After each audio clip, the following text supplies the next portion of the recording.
Gandhi Ashram, where we were told he stayed for days, and at that time he made an overview of the entire Bhagavad Gita. But his Gita starts from not chapter number 1, it starts from chapter number 12. The reason he has not given, but in the introduction to the 12th chapter, he says, I propose today to give the substance of chapter number 12, which deals with devotion or Bhakti. Whenever there is a wedding in the ashram, Sevagram, we ask the couple to learn by heart and ponder over this chapter as one of the 5 sacrifices they have to offer. Knowledge, now let us try to listen to this attentively. Knowledge and action in the absence of devotion are dry as dust.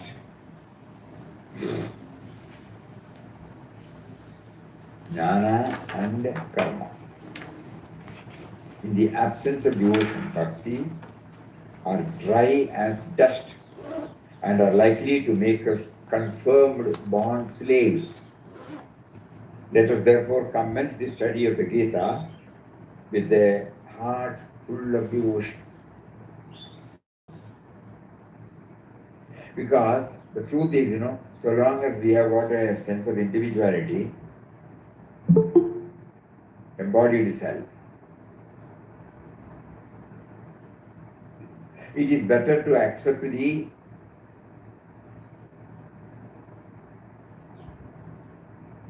power.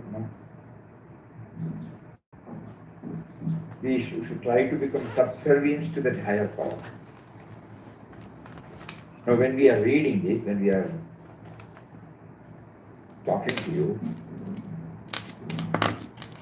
there is a principle that is prompting us to talk. And there is an equipment that delivers this talk. There are 2. Ultimately, it is one. When that stage we reach, we don't have to say that, no.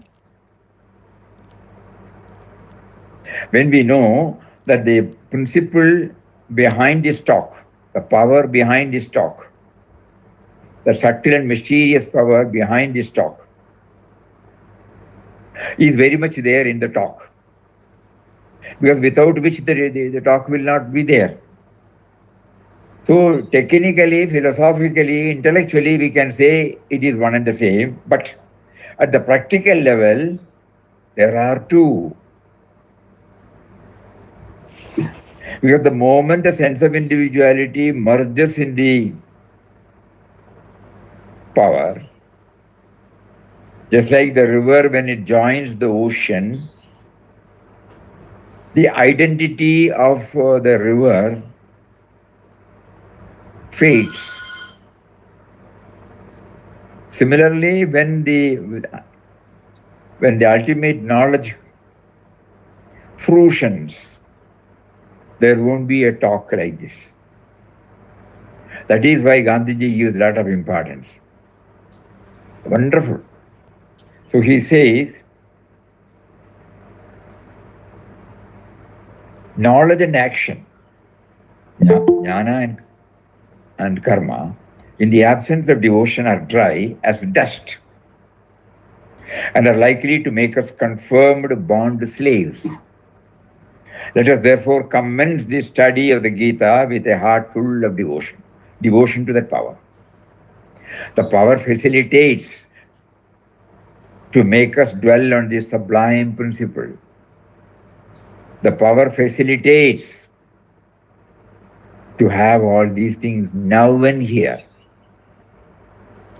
So subservience to that power, recognition of that power, dedication to that power, all these mean bhakti, devotion to that power.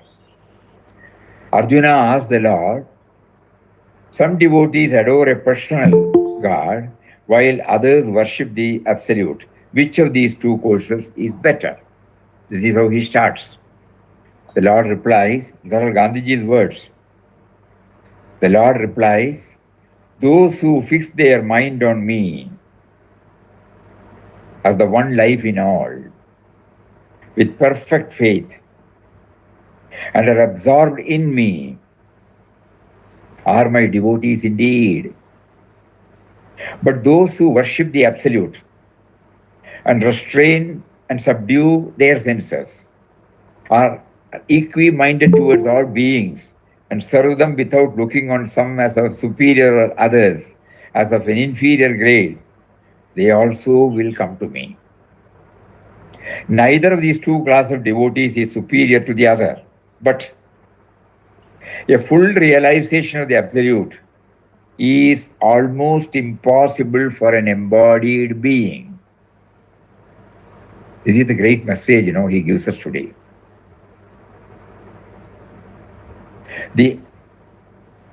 A full realization of the Absolute. Why? So long as we have got an embodied self, there is a purified ego. There is a sense of individuality to the minimum, agreed. The sense of individuality does not do, think, or talk in terms of any self-centered purpose. So it is 100% purified, but still there is an entity, embodied self. That embodied self to exist, at least it needs air, it needs the earth to exist, it needs water too, it needs minimum food, it needs a space. Think about it. So that is why he said, it's almost impossible. He did not say that it is impossible for us, but a full realization of the Absolute is almost impossible for an embodied being. The Absolute is devoid of all attributes and thus difficult for men even to imagine.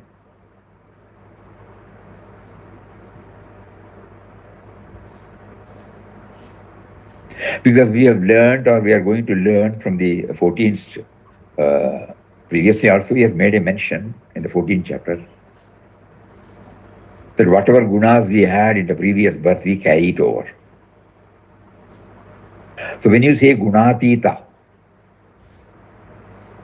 so the present birth of all of us, it is due to the gunas, vasanas, that we carry over from the previous birth. With all our spiritual sadhana, we are trying to erase it.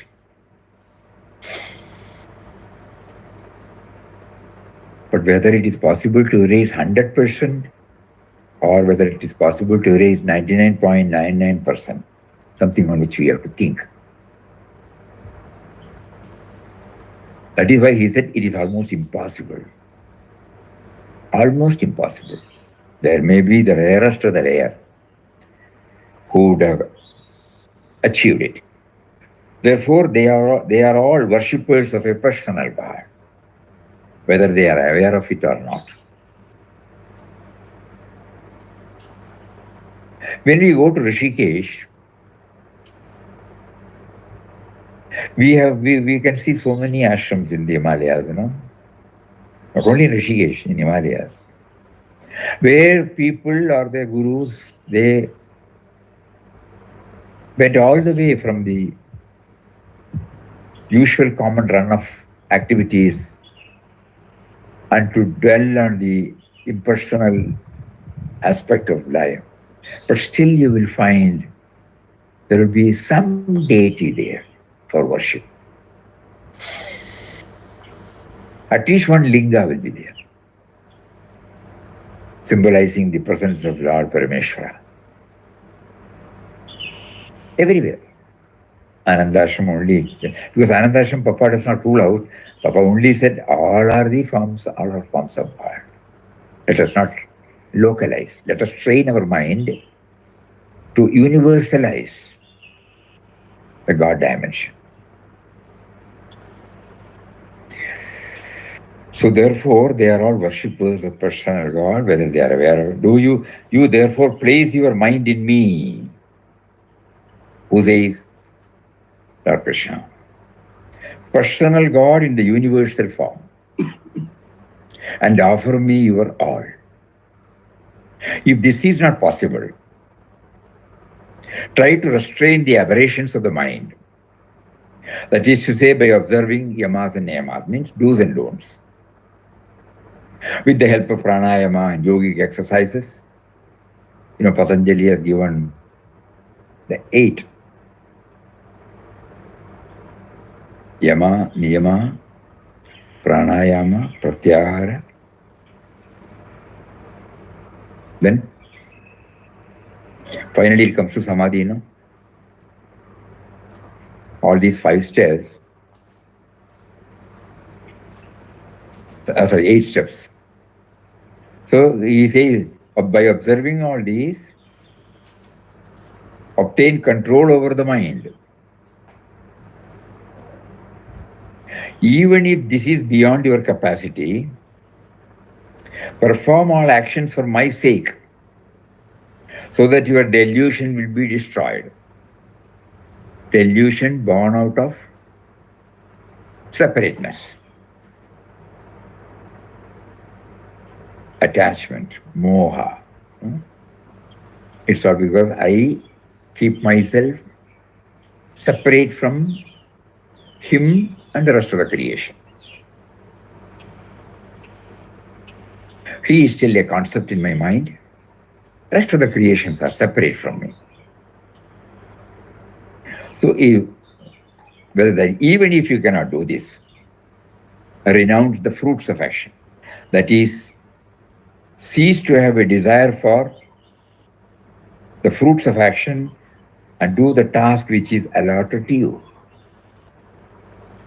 The 4 steps, first is to do personal, offer everything to you or to him, restrain the aberrations of the mind by yamas, niyamas, perform all actions for my sake. And if these 3 are not possible, at least you renounce all your fruits of action. Something on which all of us have to dwell deeply, because this is purely a mental exercise.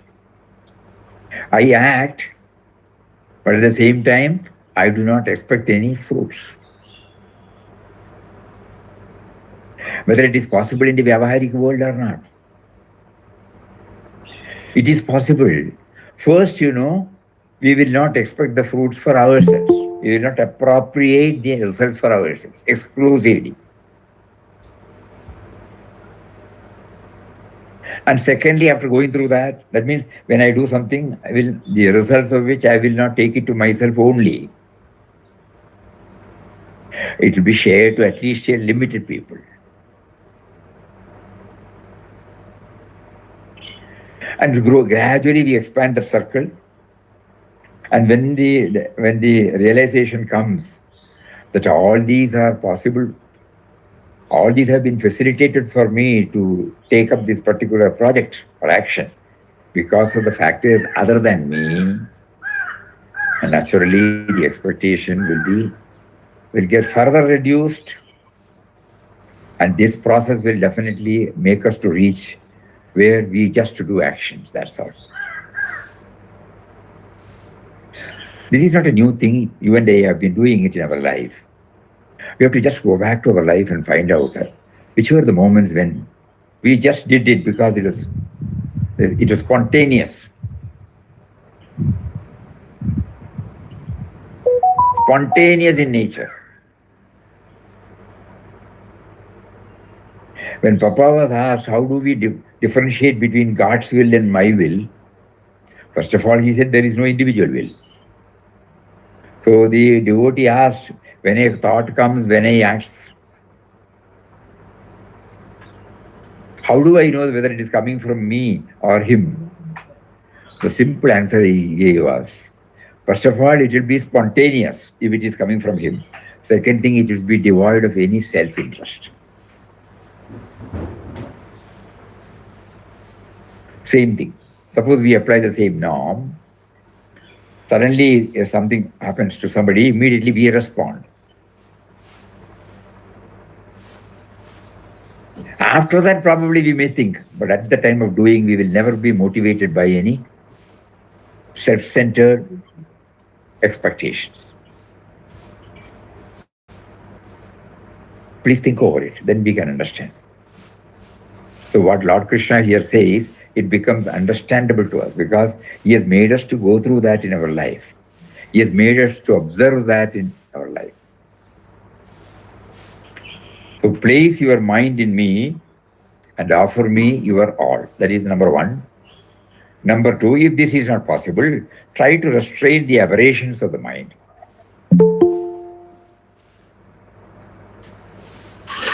Through do's and don'ts.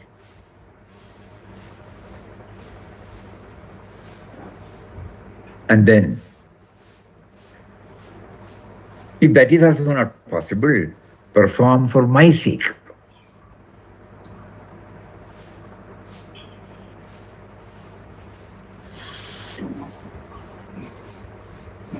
If that is also not possible, we just act.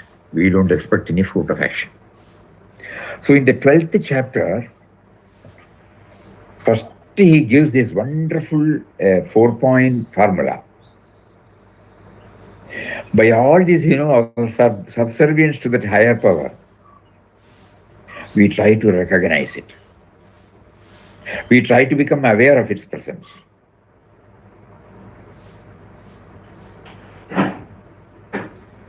A man can never have any say as regards the fruit of his action, as the nature of the fruit is determined by a number of independent factors. Now, suppose we say we are having this Google Meet, no? On the face of it, yes, X is operating, Y is hearing. But think, what are all the factors? First of all, there should be a gadget or an equipment called the laptop. Is that enough? No. The laptop should be made. It should function well. Two. Then there should be Wi-Fi connection. Suddenly we have seen, in between the Wi-Fi goes, the current goes. Do we have any say in that? And then the topic.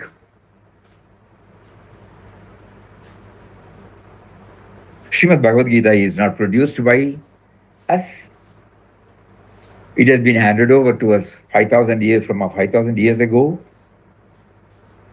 in a printed form. He made us to hear about it. He made us to memorize about it. And even the word that come, even the word that hear, are facilitated because of his presence in the form of life force.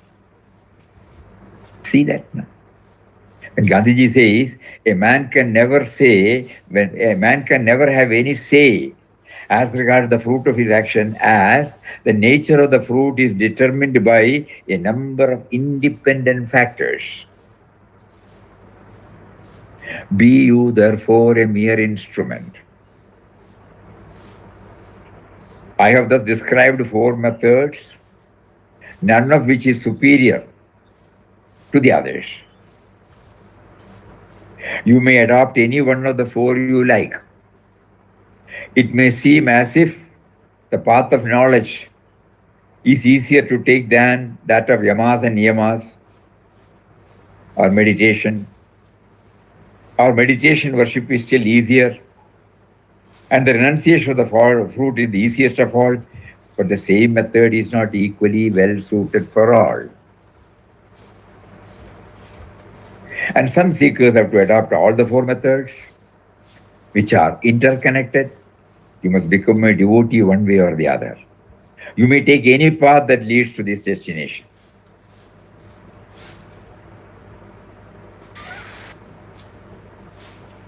One more thing which I want to add. When he says, the first thing, offer me for my sake. What does it mean? There comes the efficiency.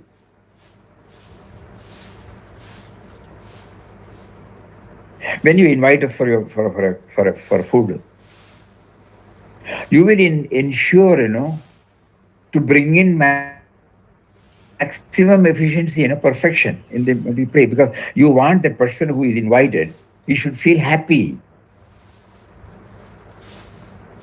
So when you remember God and say, you have facilitated everything, and whatever He gives you, whatever opportunity He gives you to act, you will make it perfect.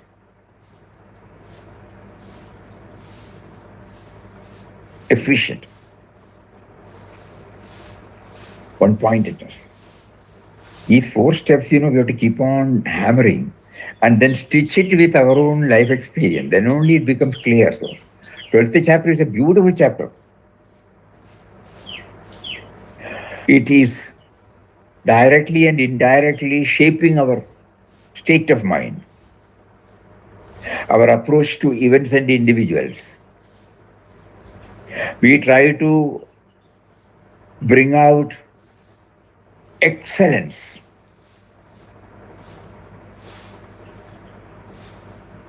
We may not be satisfied, with one expression,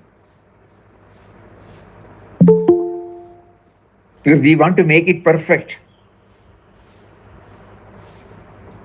We will keep on adding more and more, because our idea is to make it perfect. Then it becomes an offering to Him. So a touch of love, a touch of perfection, a touch of dedication, a touch of gratitude. Every thought, every action of ours will have this.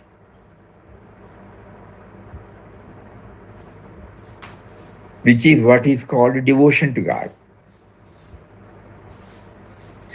It is symbolically represented in the form of a puja.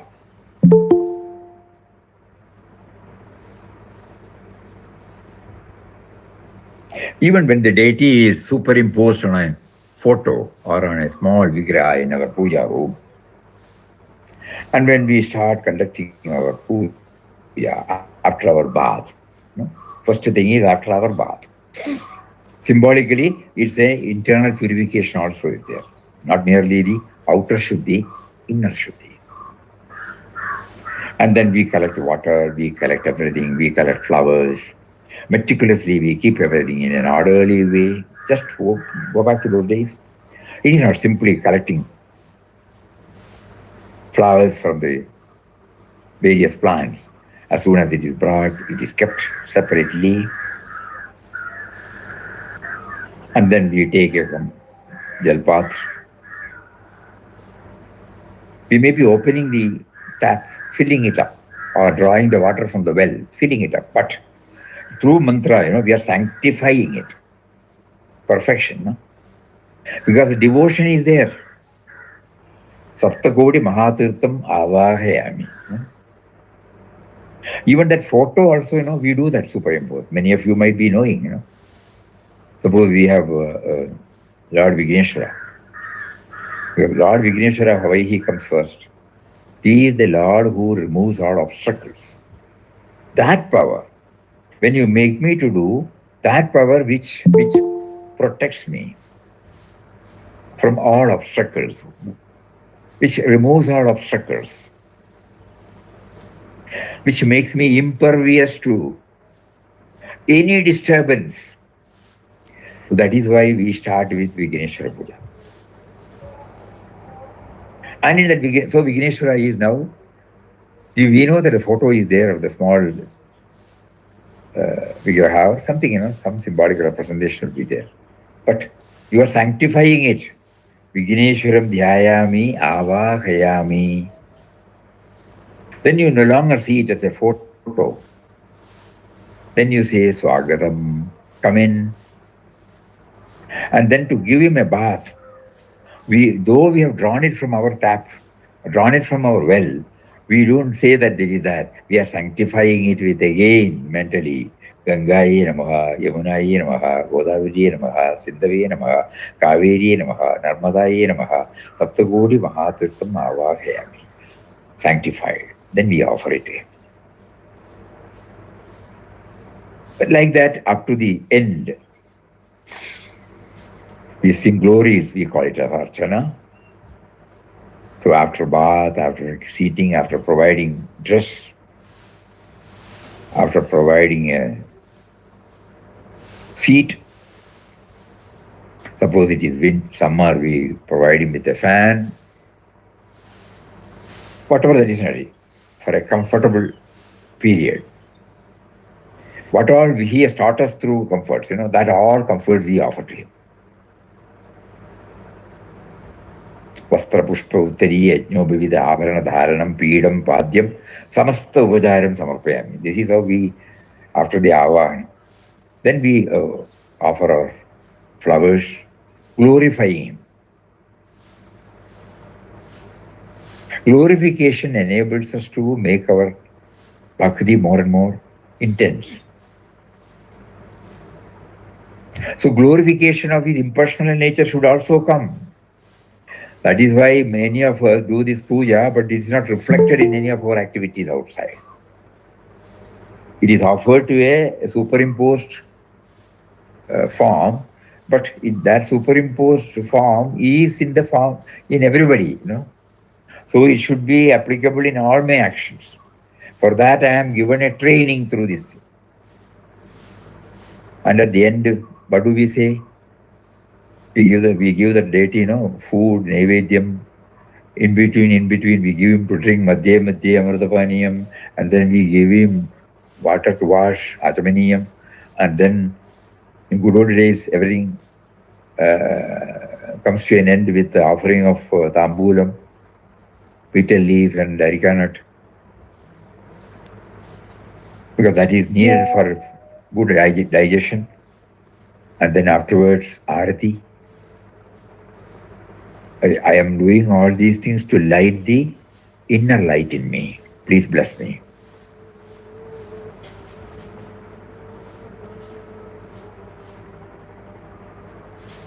Kapura Nirajan. And then afterwards, there will be a Sashtanga Namaskar saying that I don't know the rituals and the way in which it should be offered. So if there are any omissions or commissions, kindly samasta avaradam. And afterwards, we understand it is superimposed, so we give back, or we request him to go back to his original place in everybody's mind, not only human beings, in every creations. That is why we say, Yathasthanam pratishtapayami shobhanarte punaragamanaya. And then whatever he has eaten, we take it as prasad. Whatever tirtha, with which he was given a bath, we take it as his tirtha, pada tirtha. And the flowers offered at his holy feet is given as prasad again.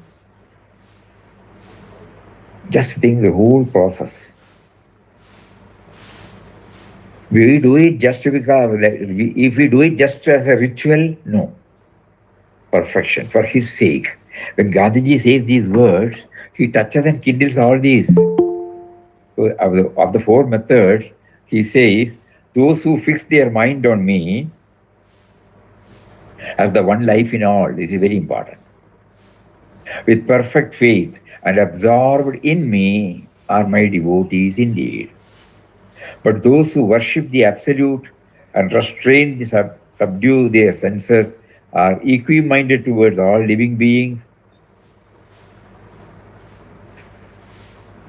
treating everybody as equal, they also come to me. Neither of these class of devotees is superior to the other.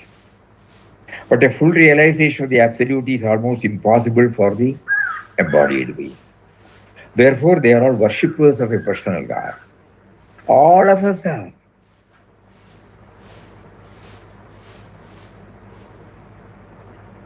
Though Papa has been talking through every article, through every satsang, was highlighting the importance of seeing the impersonal in the personal, or the personal in the impersonal. Still, we have our own attachment for Papa's form. The blunt truth. Therefore, they are all worshippers of a personal God, whether they are aware of it or not. Now, having understood this, therefore, place your mind in me, the personal God in the universal form.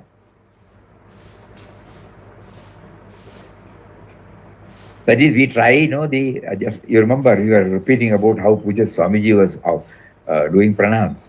I am prostrating before the all-pervading, indwelling and all-pervading reality, who is birthless and deathless, which is without name, without form. I am prostrating before that through this form, Papa's form, who made me aware of this.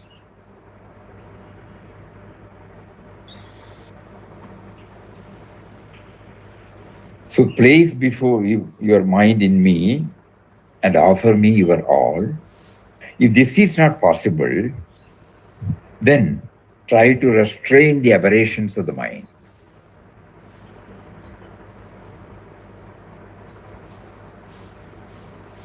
In this connection,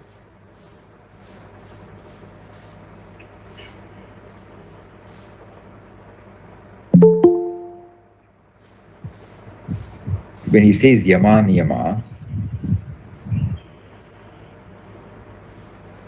yama helps us to have proper harmonious relationship with others. Non-violence, truthfulness, not stealing, not wasting energy, abstaining from greed are some of the things that help us to move from our present level of me and mine. It's called yama. Niyama, do's and don'ts. Niyama gives thrust to individual refinement by holding on to purity, contentment, spiritual observances, study, and devotion. And then comes asanas. Various asanas we do, the yogic exercise. Seat of consciousness, the yogi's seat and postures to prepare the body. It is not for the sake of exercise, physical exercise, that we are doing asanas. It should be there. Initially it is there, okay. When we get to, why should I do Bhujangasana? Why should I do Sharabhasana? Why should I do this asana? That purpose is, that is the seat of consciousness. To make us aware of the seat of consciousness. And then pranayama. Expanding the life force through breathing exercise. So far, I have not been even aware that I am breathing, no? So the principle that is making me to breathe, I am not that.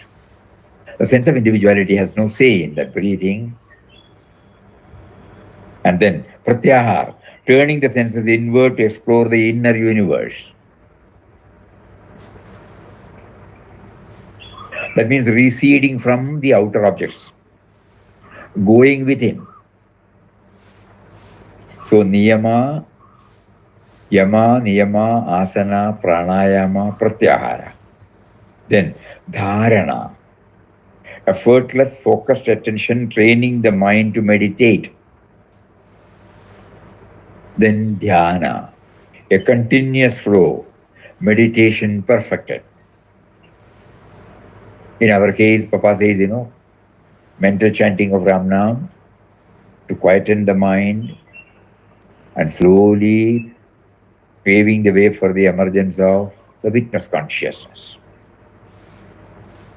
Samadhi, lost or found in the divine, or unity. So these are the 8 steps given out through Patanjali. Yama, Niyama, Asana, Pranayama, Pratyahara, Dharana, Dhyana, Samadhi. So Lord Krishna says,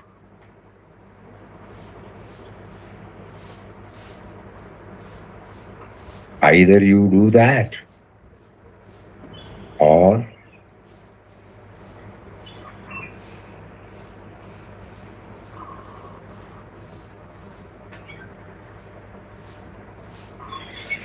so we have some idea now. No?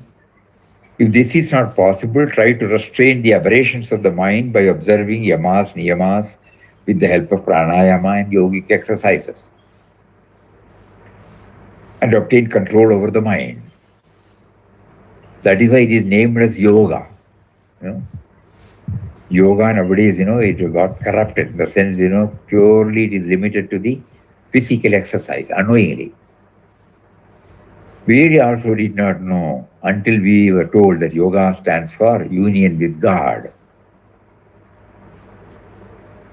Karma yoga, jnana yoga, bhakti yoga, raja yoga. So yoga means that which connects me to God, union with God. So again we will read, place your mind in me, first one, and offer me your everything. If this is not possible, I take to yogic practice, do's and don'ts, and try to train the mind. Even this is not possible. Perform all actions for my sake. That means perfectly doing it, so that your delusion will be destroyed. If you cannot do even this, renounce the fruit of actions. That is to have a desire for the fruits of action and do the task which is allotted to you.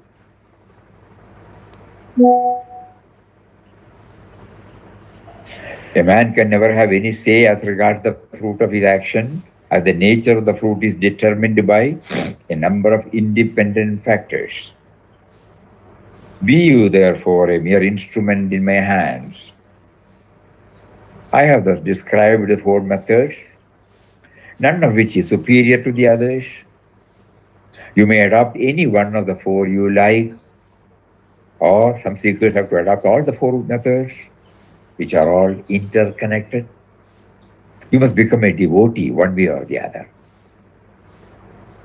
You may take any path that leads to this destination. And then, all these things are, high sounding. So he knows our limitation, that which can be easily understood by us. So he gives in these 7 slokas. He did not say that for a devotee should be like this. He put it in a different form. Who is my dearest devotee? So that, as Ranganathanji says, we need not keep on telling that I am God's devotee. That will not help. But he should make him to say that I am his devotee. So and so is my devotee. God should tell that. For that, I must qualify myself. And what are the qualifications? When we go through these qualifications, it is totally linked to our workaday life.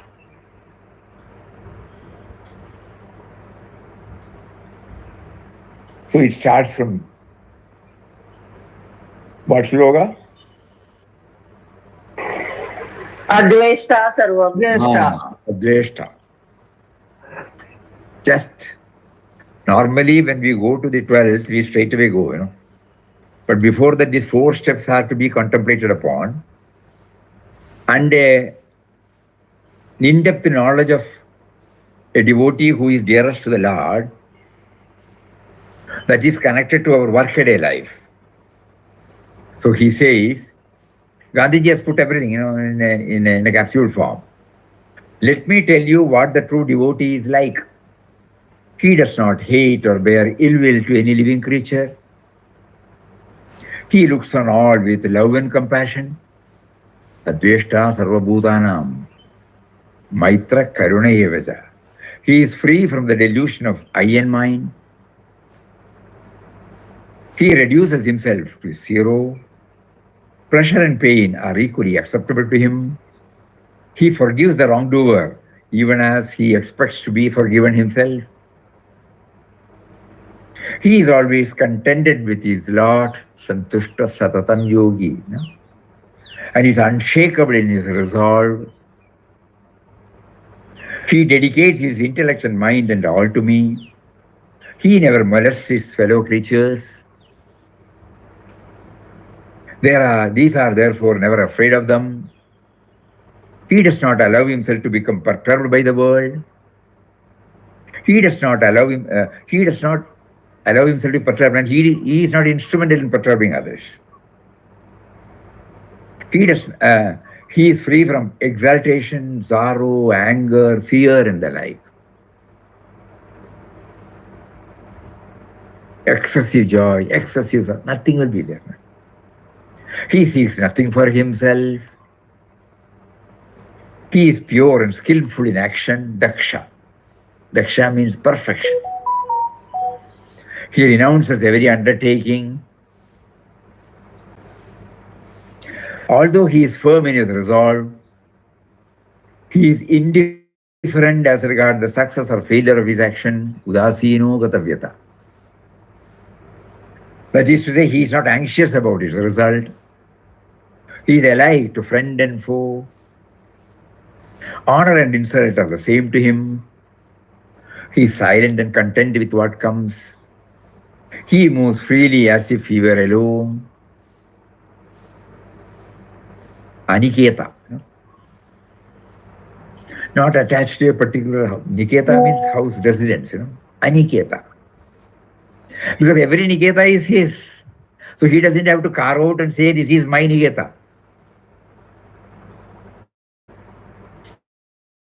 He moves freely as if he were alone. He has a steady mind at all times. A devotee who behaves like this in faith is dear to me.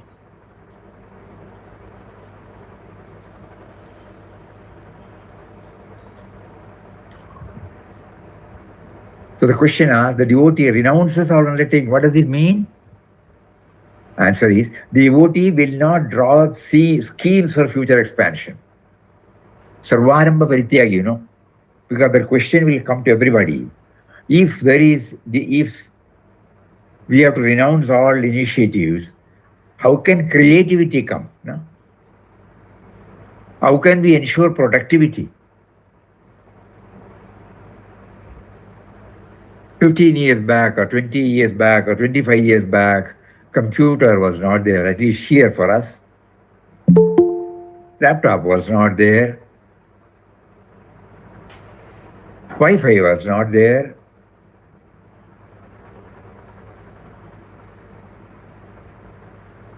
Think about it. All these have now we are living in the present because of the innumerable initiatives taken by many of his creation. So just to say renounce all undertakings, it doesn't go well with us. So here he says, the devotee will not draw up schemes for future expansion. For example, if a merchant who deals in cloth now has any plans of selling firewood as well as in the future, if he, having one shop only, thinks of opening 5 more shops, that would be aramba on his part. And the devotee will have none of it. The principle is applicable to service of the nation as well. For instance, a worker in the Khadi department today will not take up cow keeping tomorrow, agriculture the day after, medical aid on the 4th day. He will do his best in whatever has come to him. When I am free from egoism, nothing remains for me to do. Because God provides the need, Whatever creature comfort we are now, we feel that it is helping me as an individual and the society. If we go back to, if we trace the origin of each and everything, it was just a prompting that welled up in somebody's heart. Even they also see, with the wings. The prompting came. and we are now using the aircraft.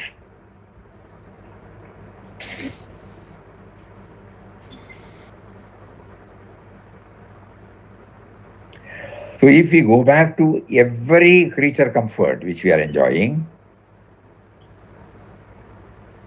it is a prompting. I am attributing to me as it as my thinking, that's all. But actually, when we go through the me and mine, we will find it is hollow. The me and mine has no existence by itself separately. It is purely dependent upon so many factors. Where from the first thought comes, of behind everything. We are sitting in a chair when there is no chair. We are sitting using the table when there is no. We are sitting under construction, civil construction. First concept. If we fail to understand, we go back to our own life. It is just a prompting that also he gives us. We are now in an institution called VSET, no? It was just a prompting that grew up and finally landed in the form of VSET. We still remember in 1999 when the Navodaya principal asked us to share some thoughts with the children. That was the beginning.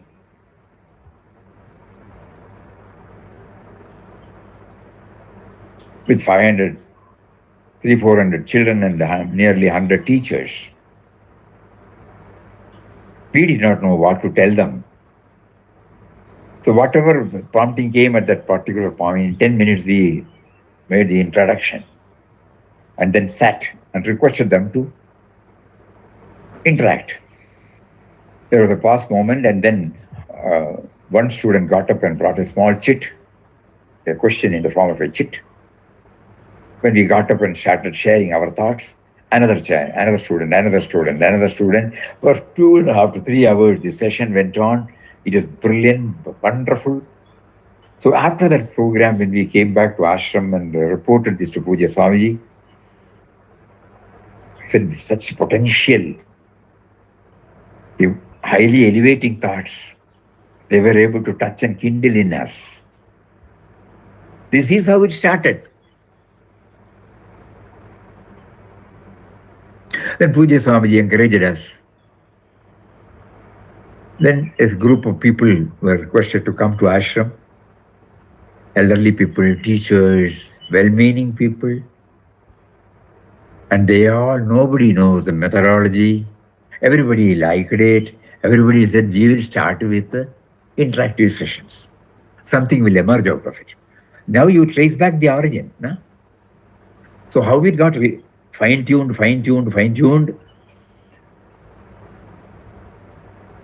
So behind everything, there is a prompting given to us by him. He uses outer factors to touch and kindle something in us. So Sarvarambha Parityagi, when I go back, I get a clear-cut meaning. The Lord has bound me with, now finally he says, the Lord has bound me with a cotton thread. I am his. No matter where he leads me, I have been stabbed with the dagger of love. A devotee's every activity is planned by God. Prescripted, no? It comes to him as in the natural course of things. He therefore rests content with this or that. Yena kena chiti. Santushto yena kena chiti, no? He therefore rests content with this or that or anything else. This is the meaning of renouncing all undertakings. Devotee does not cease to work. Indeed, he is nothing if not a worker. He only ceases to think needless thought about his work. It is these that he has to renounce. This has been acquired by me today. That purpose I shall acquire. This is the opposite of renouncing undertaking. So that is how the the 12th chapter is introduced to us by Gandhiji.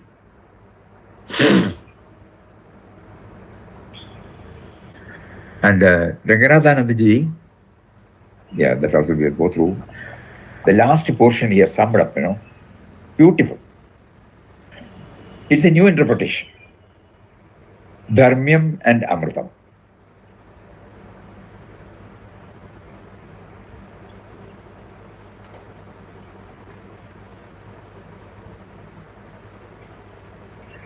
Because it's a new, absolutely new interpretation.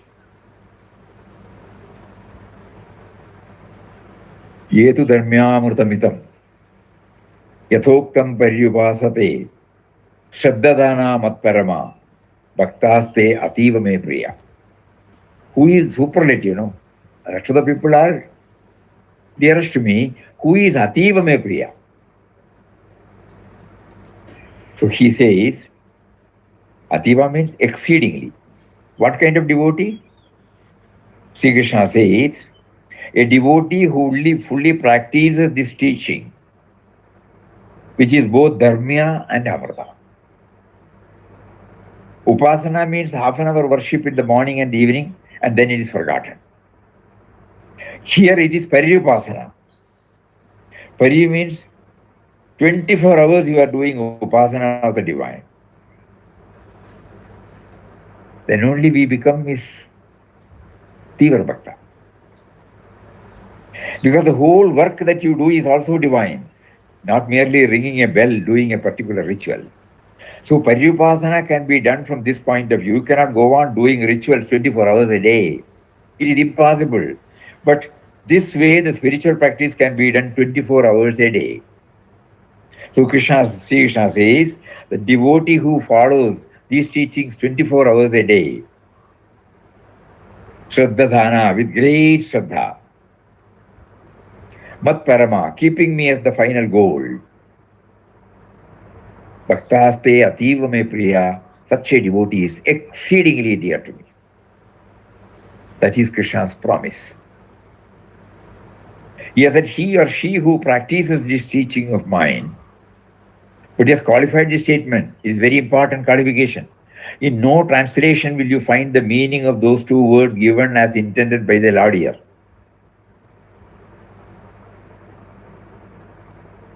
Very important, very important. It's a new interpretation. One is work for the stability of the society. Others.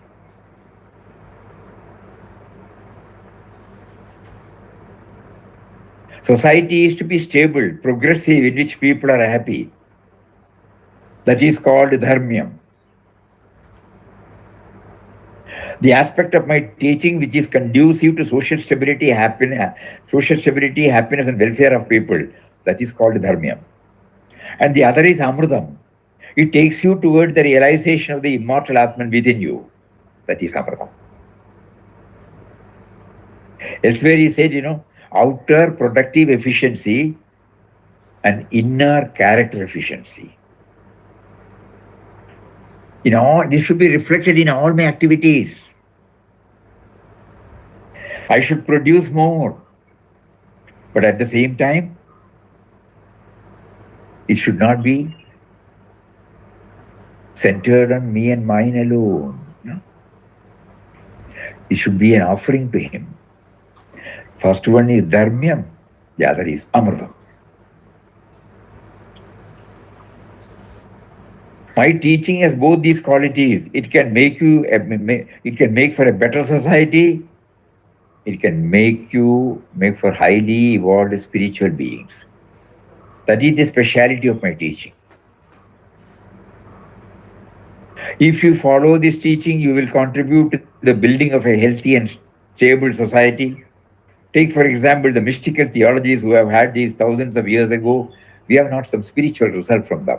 Some devotion has come. Some saints were produced, but it did not sustain the society. It weakened it. All sorts of weakening came. Foreign invasion came. Continuously, century after century, the dharmyam aspect was not there in the country. I was concentrating on the amrutam aspect. If the dharmyam aspect was there, then social stability would have been the primary concern. Then everybody would have achieved his or her life's purpose. Otherwise, in its absence, what happened was you earned money, you produced goods, but foreigners came and took them away. This happened again and again, century after century. This is called missing of the dharmium aspect in our outlook in India. We studied the Gita, but we never understood this particular idea. So Sri Krishna mentions it here. My devotee will be very practical, will work hard, will know how to work together with others in a team spirit and to make people in society happy. He or she will go wherever there is suffering and see that the suffering is removed. That is my devotee's work, compassion, the spirit of seva. Every jiva is a Shiva. Service of the jiva is the worship of Shiva. This is very important. Those devotees who will not follow the dharma and karma taught by the Lord, which he himself practices when he comes as an incarnation, those devotees who never care for this dharma, nor discharge social responsibilities, but only repeat Krishna, Krishna, Krishna, such devotees are the enemies of Hari. In Vishnu Purana, there is a particular Swadharma Karma Vimukaha, Krishna Krishnedi Vadinaha, Dveshino Moodaha, Adharmartam Janma Yathayari. So he quotes that slogan also. Seeing such devotees, people run away from Hari. If this is religion, we do not want that. Not only they are Moodaha, they cannot understand true religion. Why? Dharmartam Janma Yadhyare. Hari himself, who lives in his happy abode, occasionally takes up this human incarnation for establishing dharma for the good of mankind. He sets an example, but we won't follow the example. We say, oh God, your eyes are good, your nose is good, and go on praising. Like courtiers praise kings. Religion became this and there, therefore we lost freedom. The dharma element vanished from the religious teaching. A little of the amritam element was there. Some little peace of mind had come to us through religion, but nothing great. And so in this modern period, you find in the teaching of Swami Vivekananda emphasis on this dharma aspect. That is why he said, Atmano mokshartam jagathitayaja. Wonderful word. That must be the purpose of our life. I will do hard work by which the nation will benefit. I will also benefit spiritually. Atmano mokshartam jagat hitayasa. I will grow spiritually. These two must go together. They are not separate. That is why the word cha and comes there as the last word. Jagat hita and atmano moksha must go together. This is the special significance of this last verse of the 12th chapter. If I do my work with the devotion, efficiency, in a team spirit, naturally poverty, backwardness, illiteracy will be destroyed from the nation. So dharmyam and amritam. No? The science of values has to deal with this ego in human beings. How to make it free from the genetic system, make it expanded into a pakka ego. A personality which then will have the capacity to enter into happy inter-human relations and manifest values. Kacha, from kacha to the pakka. Human march from the sense-bound worldliness to spirituality begins with this development. This is the meaning of the word dharma mentioned by Krishna. Its further march to complete spiritual freedom of the human being by realizing is meant by the second word, amritam. That is the goal of human evolution. These two constitute the abhyudaya by pravritti, nishreyasa by nivritti, as expressed in the introduction.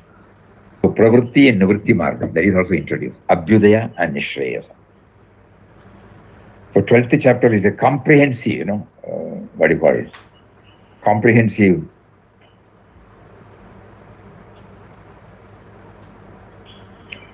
book of instructions. It is comprehensive because it touches both. It's a manual, comprehensive manual. That is why Gandhiji gave a lot of importance to 12. If I master this 12 and try to implement it in my life, to a very great extent, I have purified myself. I am moving from me to we. and then we to him. So it's a wonderful, wonderful chapter. And luckily, Lord Krishna put it in 20 shlokas, so that easily everybody can learn it by heart. At least that's last 7 or 8. There are only 2 chapters which have got this 20. One is this. Otherwise, you will find, so many slokas are there. How will I remember? The question will come. 15th chapter. First chapter it has got 47. Second chapter it has got 72. Third chapter it has got 43. Fourth chapter it has got 42. Fifth chapter it has got 29. Sixth chapter has got 47. Seventh, 30. Eighth, 28. Ninth, 34. 10th, 42. 11th, 55. 12, 20. 13, 35. 14, 27. 15. When we come to 15, we will also see the uniqueness of the chapter, Purushottama Yoga. And 16, 24, 17, 28, and finally 18, 78 slokas. So number 2 and number 18, they have passed more than 70. But this 12 and 15. So that he has put it in such a way that easy for a person who is preoccupied with, God has made him to get preoccupied with so many involvements. So there should be practical method. But 12th chapter, as if, in a capsule form. We can put it in our pocket. We can carry it in a small bag. Every now and then we can take it and refer it, because it encompasses the whole of our activities. It encompasses whole of our ideologies. And finally, to cap it all, that dharmyam and amritam.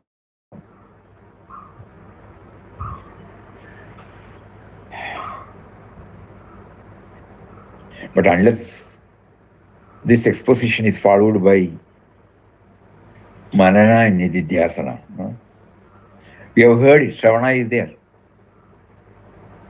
The process of percolation into our thinking system, and at least 1%, 0.5% of, or 2% of its theme getting, one with our life, one with our thinking, one with our nature. That effort, Lord watches and gives us the opportunity. Upadrashta, Anumanta, Bharta, Bhokta, Chamata, Maheshwara. We will take up that shloka because that is how he looks at it. Upadrashta means, he is only a witness, just like the referee. And he watches. So gives us ample opportunities for us to do this. And when we do that, what happens? We will see tomorrow. Very, very, very happy to go through this 12th chapter. And the words of Gandhiji, who has made this actuality in his life, who has translated all that is contained in this 12th chapter in his very life. Through anecdotes, we may be able to bring it out one by one.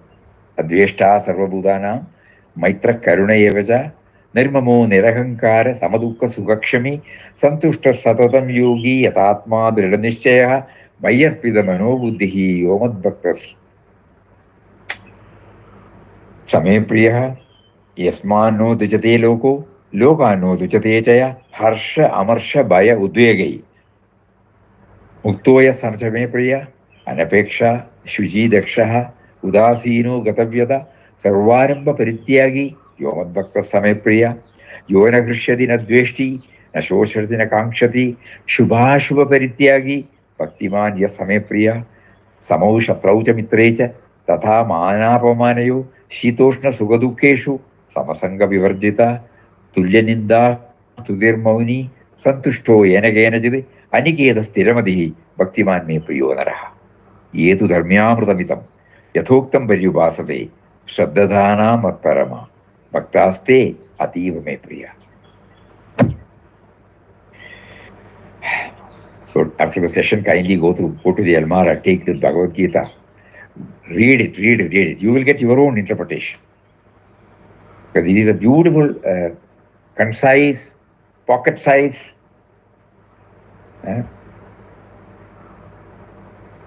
manual. We keep on thinking about it. Oh, then suddenly when I do something, when I think about something, when I talk about something, is it in line with this? I correct myself. I try to correct myself. I may fail, but I will correct myself. So we all pray for him who has facilitated everything for us to go through these sublime thoughts, enable us to make it a reality in our own life. Hari Om. Om Shri Ram, Jai Ram, Jai Jai Ram. Om Shri Ram, Jai Ram, Jai Jai Ram. Om.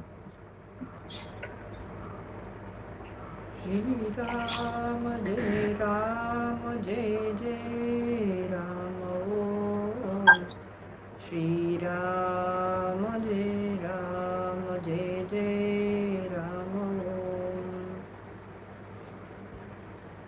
Shri Ram, Jai Ram, Jai Jai Ram. Om.